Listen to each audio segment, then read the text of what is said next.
we're joined now by Kevin Kugler, who's a play-by-play voice for everything. My favorite, I think, is your Olympics work, Kevin. But how are you doing this morning? Oh, I'm doing great. Just finishing up a drive from Iowa City where, you get the chance to sit and contemplate the greater meaning of life, really. And that's what you do when you drive for 4 hours across the state of Iowa. This morning I'm sitting there and I'm driving and I'm thinking about my own demise, which is kind of a dark way to start the day. But I knew I was coming on with you guys, and I'm thinking, if I die, which I assume I will at some point, if I die, I have to manage it, because you cannot go in. For example, let's say Damon Benning calls you, Ravi, calls me, calls Shane, and he says, "Hey guys, as I am wont to do, I've rented a hot air balloon, and let's all go for a hot air balloon ride." And I'm like, "Great, that sounds awesome. Time with friends and a hot air balloon." And then we go up in the balloon, and the inevitable happens, like a stick runs through it, and however a balloon pops, it pops, and we crash to the ground. Yeah. And you know what the story is going to be? It's going to be 1996 Orange Bowl MVP Damon Benning and others killed in hot air balloon crash. Wow. And you really have to manage. And that was my thinking this morning. I've got to really manage how I go. Like when I go, I got to make sure I'm around people. Maybe I pay people who are unknowns, and then it's Kevin Kugler and others die at wherever. But I cannot go with Damon Benning, because then it's Orange Bowl MVP, 40-year color voice of the Huskers, Damon Benning, and others 40, die. huh? Bad thing. So, Kevin, that's actually really smart. I'm glad you brought this up, because I think what you're saying is wherever you die, you have to make sure you are the most famous person there. You really do. Like, I need to start checking people on planes as I get on. What do you do? Oh, I'm sorry, you're too well known. We used to joke about this all the time because we were traveling around with Sanchez. Oh, and yeah. I mean, freaking Mark Sanchez and others was going to always be the thing. And I started thinking about the show today. I'm like, Damon Benning would be the same thing. I mean, the Omaha World Herald headline would be Damon Benning, others die in hot air balloon crash. And I mean, and then the whole story be about Damon Benning, and then others unnamed were also killed in this. It's cute, you guys. It's real cute.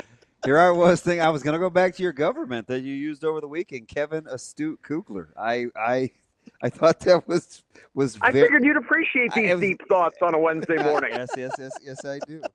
I want to start as an other. I feel like you would appreciate this. Oh man! So I want to eventually get to basketball. That was my original thought, but I keep looking at these headlines for the playoffs. And I thought you were talking about headlines of the balloon crash. I'm thinking, man, you've already got them printed. I can't believe that.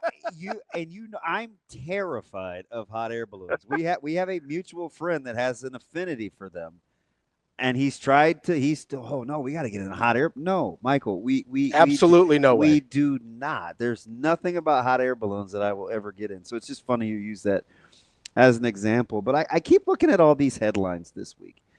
And I'm far from a Chiefs defender, but I'm now becoming annoyed that, like, they're this gamey underdog, right? Like, oh, my goodness. And I like the Bills. I do. I would probably pick them to win. But one of the headlines this morning was, can the Chiefs win in a shootout? You do these games all the time. You're everywhere. When did the Chiefs become kind of like this gamey, like offensively inept underdog story, right? Best defense, best quarterback, best coach, great front office. Like, when did the Chiefs morph into this non-defending Super Bowl champ? Yeah, I have no idea. I mean, do you feel most of the narrative, the first part of the year is, oh, well, these Chiefs are just not as good. They're not anything. They're this. Oh, they're the weakest 15-1 team in history. I don't know where that comes from, other than every time we see some team get great, we cannot wait for them to fall. I mean, it's human nature. No matter the sport, we love the dynasty as it begins, and then we cannot wait for it to be torn down. It's the same thing with our sports heroes. Like, oh, I love watching this guy rise, but man, when he falls, am I going to relish in his misery too? I cannot wait for that thing to fall apart. We are the same way with this, and I've noticed this with the Chiefs. Now all of a sudden, Kansas City is this team that we cannot wait to get rid of. And I tell people every year, is Patrick Mahomes still the quarterback? Is Andy Reid still the coach? Until those two guys disappear from the scene, I'm never going to think that Kansas City can't do something when it comes to winning games in this league. There is such a giant gap between the quarterback of the Chiefs and, other than about 4 or 5 teams, every other quarterback in this league, and it's the most important position in the league. Until Patrick Mahomes isn't in his prime, and oh, by the way, he's just entering his prime. You think? So until he's not in his prime, which is several years from now, I think the Chiefs will be able to do this every year.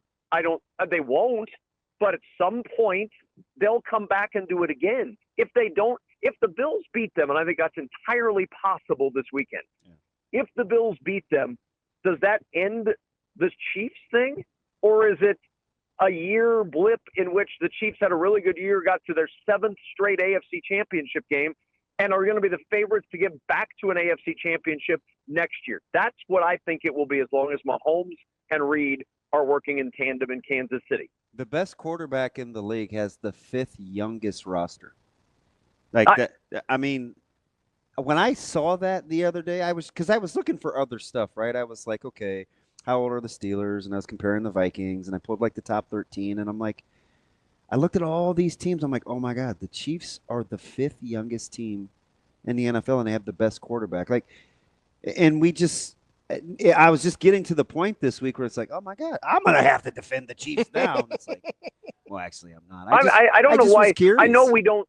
I know we don't love dynasties, even though we always profess to love dynasties. We don't love them because then, well, I want other teams to have a chance. Well, this is the league where other teams always have a chance. But right now, it's the Kansas City Chiefs who have the best player at the most important position. There are other great quarterbacks in this league, and he's going to face one of them on Sunday. And Josh Allen can absolutely go in there and win. Yeah. But if you said to me, Kevin, you've got to put your life savings, you've got to put your hot air balloon fund on some team this weekend in that game, I'm probably going to put it on the Kansas City Chiefs. Yeah. I mean, I am. Not because I think they're great, but until they're not quarterbacked by Patrick Mahomes and coached by Andy Reid, I'm not going to bet against them. It's no different than when Tom Brady and Bill Belichick were clicking in New England. They didn't win every year, but you'd have been a fool to think they couldn't get there every year. Yeah, it's a little funny as we sit here, and basically the only reliable indicator we have in the NFL is who's got the best coach, who's got the best quarterback, and then we sit here with the team that has by far the best coach and by far the best quarterback, and we go, I don't know if they can do it. Yeah, I mean it's a league designed for the best quarterbacks to thrive, and he elevates everybody on his team. And the youngest rosters thing is 100% true, but we all look at just the stars, and we look at Andy Reid, and he's been around a long time. We look at Travis Kelce. Travis Kelce is not the Travis Kelce of 7 years ago. Okay. I mean, other than that, and Kareem Hunt, I mean, these are not long-term staples, especially at the running back position, for this franchise for the next 10 years. They're going to recycle, reload, put new guys in, just like every great franchise does.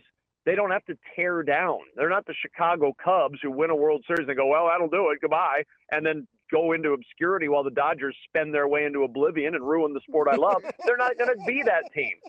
Just wait for the work stoppage in 27. You're fine. I'm very excited for that. I texted somebody the other day and said, I think we're going to have a stoppage just to reset this whole thing. Oh, let's defer all this salary till, the end of the earth. Oh, that's great. I cannot wait for Shohei Ohtani to be getting paid $47 billion as the sun explodes 47 eons from now. Kevin, as we're talking about kind of this coach-quarterback relationship, Ben Johnson ends up choosing the Bears. It seems like he could have had just about any job he wanted. Part of me can't help but wonder if he saw the Jaden Daniels experience and maybe what he gave up there, and he's like, oh, I better latch on to one of these young guys that I like. Ultimately, do you think that's what led him to a Chicago franchise that I don't think is particularly well run? Well, I think a young quarterback helped. I think that the fact that they paid him $5 million above what the normal base salary is for a head coach at $8 million, I think that helped too. I mean, look, if you are offered the chance for life-changing money and somebody says, here's $50 million, and after 4 years, if it doesn't work, you still walk away with $50 million, that's pretty tempting. And I think he thinks it can work with Caleb Williams. Now, this is a different animal. I mean, the Chicago media is ruthless. They are merciless. They will not let him breathe. The fan base is upset, anxious, and a lot rides on the Chicago Bears in that city. The White Sox are a long way from being good. The Chicago Cubs are content to be 83-79 every blessed year and think that's good enough because they'll show up at 3 million fans strong at Wrigley Field. You got the Blackhawks and the Bulls. They need somebody to carry this banner for this city, and it's usually the Bears that they lean on for that, and the Bears haven't delivered. So there's a lot of pressure on this job. It's a hard job. Now, it's an attractive job. There's some cap space, but here's the thing that makes it not as attractive. Are the Vikings going anywhere? Are the Lions going anywhere? Are the Packers going anywhere? I don't think so. So you're in a division where you start in fourth place. Those teams have cap space. Those teams have draft picks. There are opportunities for them to also make moves, and it's not as if they're going to stand pat.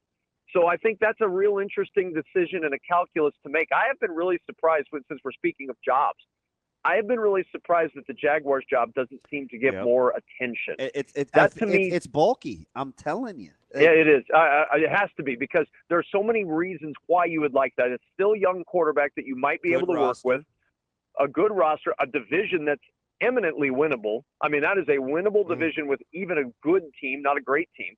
And, oh, by the way, no state income tax for your players, which you can scoff at that if you want. For people in our world, it's maybe not as big a deal, but for people making that top dollar, that's a pretty big deal. That's a pretty nice little benefit to add on. Oh, by the way, you're not losing anything to state income tax. And I've been really surprised that job hasn't gotten more run, and it has to be it. It has to be that the GM situation is not conducive in some people's minds to success.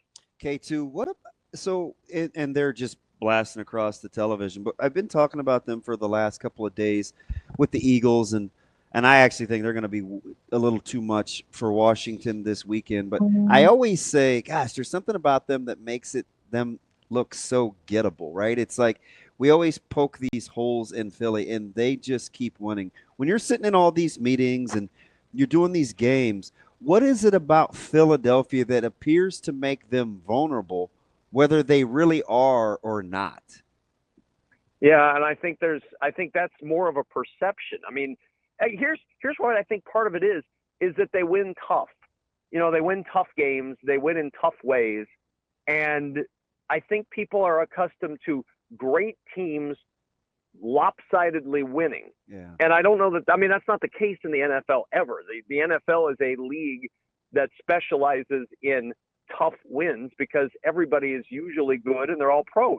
So I've always thought, though, it was a very odd thing to see the Eagles and say, well, they're just not this or they're just not that. Well, they're pretty good and they compete really well and they have a tough quarterback and they have a tough mindset. I just don't know what else you're looking for. I mean, they play in a tough division. They have a tough-minded coach. They are supported by a very hard-scrabble city. I like a lot of what the Eagles have, and I think there's just this perception that because they don't win in a certain way, maybe it's not good enough. We're talking with Kevin Kugler, who would, without a doubt, be the headliner in any hot air balloon-related tragedy. No chance. 1996 Orange Bowl MVP and others. Kevin, I know you watch a ton of Big Ten basketball with your current commitments. At the end of the year, who do you think is the best team in that league? Here's the question that I have of the team I think is the best right now, and I think it's Michigan State today. If you said to me, who is the best team in the league, I think it's Michigan State because Tom Izzo has a point guard in Fears that he loves and that is running the team the way he wants them to run, and you see it reflected. They defend, they run, they rebound. That's been the hallmark of the best teams Tom Izzo has had at Michigan State, and this team is doing all three. The question I have about that team, and I think there's questions about every single team in this league and probably every single team in college basketball this year, but the question I have about that team is, at the end of the game, you need a shot. you turn to who? It almost cost them against Illinois. It did. And I don't know who that who is. And I don't know if that who exists on this team. They have a lot of players that are very good. I don't know that they have the alpha male. Now, maybe you don't need an alpha male when you have 9 guys, but I have always believed, especially in college hoops, when it gets down to that moment, you have to have somebody who's going to be that guy that takes that shot. And that's the one question I have with that team is I don't know if that guy has risen up yet on that roster or if he exists on that roster. But I do think the depth of that team, the style they play, the point guard, the coach, I really do think that team is best suited to win this league. I was really surprised with what Ohio State did to Purdue last night at Mackey. That was stunning to me because you just don't go into Mackey and win games very often. And Purdue is not what they were last year, but I still think Purdue's a very good squad. That one surprised me a lot, and that's probably why I would lean to Michigan State. Illinois, I think, is maybe the most talented roster, but I still have questions about them. I almost was going to ask a follow-up about Kohler because I was watching Michigan State start to play through him more. That definitely changes the way that they can play, but then you dropped Ohio State on me, and I've been asking this question for about 3 weeks. Is that a good – I think they're good. Is that a good basketball team? I'm with you. I think they're good, but I don't quite know yet. I'll tell you, I really like Diebler. Yeah. I think he is sharp. I think he is personable. I think he's done a really good job in bringing back the veterans, the former players, all of that stuff that, we've seen over the years at Nebraska. Whether or not that matters or not, I don't know. We've seen concerted efforts to do that time and time again, and maybe it helps, maybe it doesn't. I think at Ohio State, you have to do something different basketball-wise to get people's attention. I do think they're pretty good. They have that alpha male, and they have that guy in Bruce Thornton who will take a shot. And they have a lot of pieces. They're athletic and they're smart, and they've got. I kind of like them. I've had them a couple of times, and every time I walk away, and I had them in a loss at home to Oregon a couple of weeks ago. And Oregon's one of those teams that Dana is just working his usual magic with this group because I don't think they're overwhelmingly great. But then I look up and, they were trailing at halftime and they win again. That's just what they seem to be able to do more often than not. But that didn't really dissuade me from Ohio State. But it's one of those that kind of puts the question mark at the end of the sentence. They're good? As opposed to just saying they're good. I'm like, they're good? Maybe? Yes. I'm with you, though. I'm kind of in the camp of they need to show me, but then they show me against Purdue, and then I'm still saying, well, you need to show me. Well, how much more do you need to see?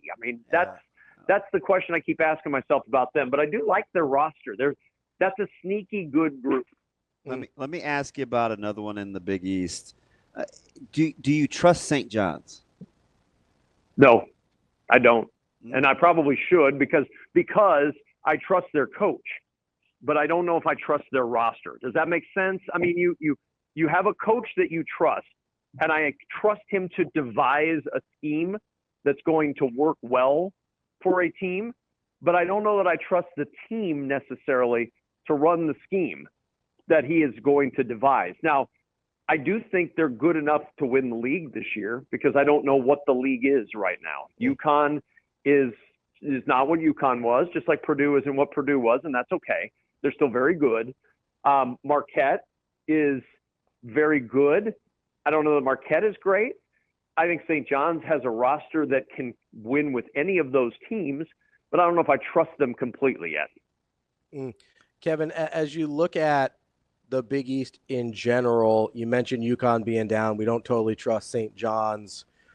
We don't really know about Marquette yet. Where does Creighton fit in there for you? Because we've seen them look, especially over the last few games, pretty good to maybe really good. We've also seen them have stretches this year where they're a little head scratching. Where do they find their place? I think they're in the tiers of the Big East. They're 1B. If 1A is Marquette and St. John's and maybe UConn, I think they're in that mix where obviously they can beat any of those teams. They just did it to UConn. They're getting better. They're learning how to play without one of their 3 main guys. And the the evolution of Stephen Ashworth into whatever role he needs them to be in his career has been fun to watch. I'm a fan of Ashworth. I think he's incredibly smart, and anybody who can manage marriage and a kid and college basketball at the highest level, I tip my cap to. I can barely manage any of them, and I certainly don't play college basketball. The marriage is enough for me. Kids are grown, but you know what? I still trouble manage them. But to me, that's impressive. And then Ryan Kalkbrenner, everybody knows what these guys do. That's the thing that impresses me maybe the most about Creighton, is that you kind of know what Creighton's plan is going to be. It's not quite Villanova, where you know exactly what Villanova's going to run, and they just used to be able to out-execute you at it no matter what you do. But you've got a pretty good idea what Creighton's going to run. Offensively, Mac has so many different sets that it's hard to prep for all the time. But it's a team that you can kind of get an idea for what they're going to do, and they still beat you at it because Ashworth's playing so well and Kalkbrenner is just so terrific in the post.